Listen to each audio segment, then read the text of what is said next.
If you look at, say, Treasury, for example, basic controls that should be in place in any company, such as making sure that any given payment has a payment categorization code, that there is a comment field that describes the payment, and that if a payment is on the do not pay list, that you don't actually pay it. None of those things are true currently. So the reason that departments can't pass audits is because the payments don't have a categorization code. It's like just a massive number of blank checks just flying out the building. So you can't reconcile blank checks. You've got comment fields that are also blank, so you don't know why the payment was made. And then we've got this truly absurd, a do not pay list, which can take up to a year for an organization to get on the do not pay list. And this, we're talking about terrorist organizations, we're talking about known fraudsters, known aspects of waste, known things that do not match any congressional appropriation. It can take up to a year to get on the list. And even once on the list is not used. It's mind-blowing. So what we're talking about here, we're really just talking about adding common sense controls that should be present, that haven't been present. So you say, like, well, how could such a thing arise? That seems crazy. When you understand that really everything is geared towards complaint minimization, so then you understand the motivations. So if people receive money, they don't complain, obviously. But if people don't receive money, they do complain. And the fraudsters complain the loudest and the fastest. So then when you understand that, then that makes sense. Oh, that's why everything they approve all the payments at Treasury. Because if you approve all the payments, you don't get complaints. But now we're saying that, no, actually, we are going to complain. If money is spent badly, if your taxpayer dollars are not spent in a sensible and frugal manner, then that's not okay. Your tax dollars need to be spent. Why is that? Like, it's just common sense. It's not draconian or radical, I think. It's really just saying, let's look at each of these expenditures and say, is this actually in the best interest of the people? And if it is, it's approved. If it's not, we should think about it. So there's crazy things like just cursory examination of Social Security, and we've got people in there that are 150 years old. Now, do you know anyone who's 150? I don't. Okay. They should be on the Guinness Book of World Records. They're missing out. So, that's the case where, like, I think they're probably dead. It's my guess. Or they should be very famous, one of the two. And then there's a whole bunch of Social Security payments where there's no identifying information. Well, like, why is there no identifying information? Obviously, we want to make sure that people who deserve to receive Social Security do receive it, and that they receive it quickly and accurately. I'll tell you another crazy thing. So, one of the things is, like, we are trying to sort of right-size the federal bureaucracy, just make sure that this, obviously, there need to be a lot of people working for the federal government, but not as many as currently. So we're saying, well, okay, if people can retire, with full benefits and everything, that would be good. They can retire, get their retirement payments, everything. And then we were told, this is actually, I think, a great anecdote, because we were told the most number of people that could retire possibly in a month is 10,000. We're like, well, why is that? Well, because all the retirement paperwork is manual on paper. It's manually calculated, then written down on a piece of paper. Then it goes down a mine. And like, what do you mean a mine? Like, yeah, there's a limestone mine where we store all the retirement paperwork. And you look at a picture of this mine. We'll post some pictures afterwards. And this mine looks like something out of the 50s because it was started in 1955. It looks like it's like a time warp. And then the speed, the limiting factor is the speed at which the mine shaft elevator can move determines how many people can retire from the federal government.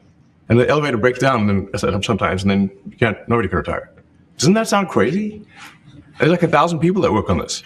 So I think if we take those people and say, like, you know what, instead of working in a mine shaft and carrying manila envelopes to boxes in a mine shaft, you could do practically anything else.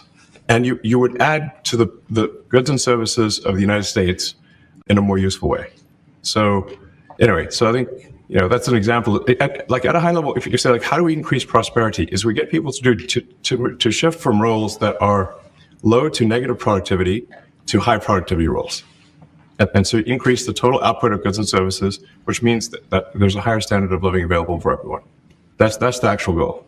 Everyone's very quiet. Well, so don't people normally is quiet? Your detractors, Mr. Musk. I have to what? Including a lot of Democrats.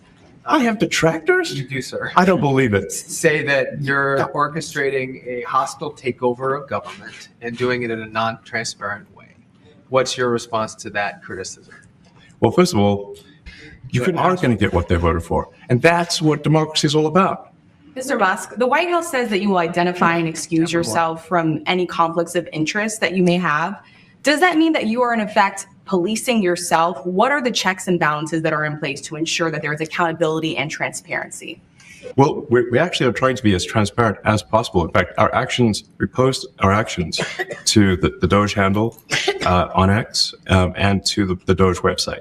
So all of our actions are maximally transparent. In fact, I don't think there's been, I don't know of a case where an organization has been more transparent than the Doge organization. So, you know, and the kind of things we're doing are, I think, very, very simple and basic. They're not, you know, what I mentioned, for example, about Treasury, just making sure that payments that go out, taxpayer money that goes out, is categorized correctly, that the payment is explained, that organizations on the do not pay list, which takes a lot to get there, that actually are not paid, which currently they are paid. These are not individual judgment decisions. These are about simply having sensible checks and balances in the system itself to ensure that taxpayer money is spent well. So it's got nothing to do with, like, say, a contract with some company of mine at all. But there is a conflict of interest when it comes to you yourself. For instance, you've received billions of dollars in federal contracts when it comes to the Pentagon, for instance, which the president, I know, has directed you to look into. Yeah. Are you policing yourself in that? Is there any sort of accountability check and balance in place that would provide any transparency for the American people? Well, all of our actions are fully public.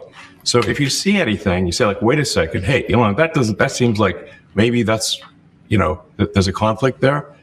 It's not like people are going to be shy about saying that. They'll say it immediately, you know? Including you yourself. Yes. But transparency is what builds trust, not simply somebody asserting trust. So not somebody saying they're trustworthy, but transparency. So you can see everything that's going on. And then you can see, am I doing something that benefits one of my companies or not? It's totally obvious. And if we thought that, we would not let him do that segment or look in that area if we thought there was a lack of transparency or a conflict of interest. And we watched that also. He's a big businessman. He's a successful guy. That's why we want him doing this. We don't want an unsuccessful guy doing this. Now, one thing also that Elon hasn't really mentioned are the groups of people that are getting some of these payments. They're ridiculous. And we're talking about billions of dollars. Call that incompetence, maybe. Yeah. It could be corruption. It could be deals made on both sides, you know, where I guess the money he kicks. I think there's a lot of kickback here. I see a lot of kickback here. There's a lot of kickback. Tremendous kickback, because nobody could be so stupid to give out some of these contracts. Yeah. So he has to get a kickback. So that's what I got elected for, that and borders and military and a lot of things, but this is a big part of it.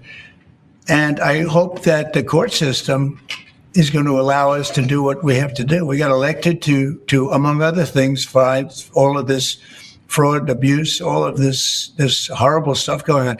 And we've already found billions. For the average American. We had no idea. We had no idea we were going to find this much. And it's open. It's not like complicated. It's not simple stuff. It's just like, a lot of work. Yeah. We can't believe it. A lot of work, a lot of smart people involved, very, very smart people. But you're talking about anywhere, maybe 500 billion. It's the kind of It's crazy. about.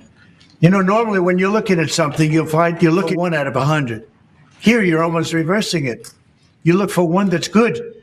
Yeah. And you can look at the title and you say, why are we doing this? Why are we doing that? And the public gets it. You know, the public gets it.